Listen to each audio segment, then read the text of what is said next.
Rafle ambi habay dugu donda de la sisa habay nya fa na chogam nango ni ala sona ma ambi wuli kana anye da habay kan ni mu bora la amina alakal awye anye be ni wotoro se nani na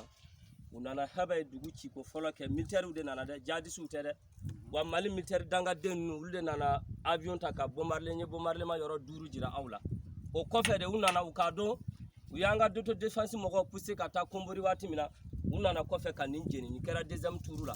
nyore fo ci ko hakem dara dugu ka mo stade nga a première a kera mo ko misawala o mali militaire wi a malion ayra kan file ayren alache af anye bala foy mato afle le dugu mine be afle mo ko bi ka bonu ka mine o ya be jinya itinga ni ajugu yai wa mo ko simani kede malien militaire de ni ke wa ambo de fo ni da hakem na jigu ka afle nyo we nyo mi jeni mitla ka be jirawla nyo ma se ka tike a sababu ma bon mo sila a be bora mali militaire de la yandu e Burkina territoire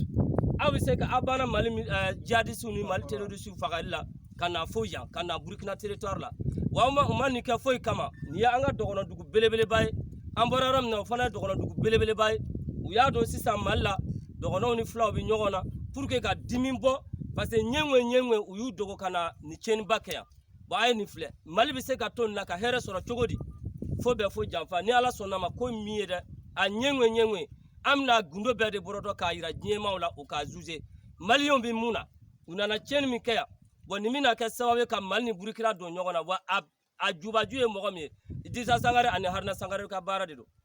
e na hal ni ye sandi flawma utiso kana habay kumina habay ci utise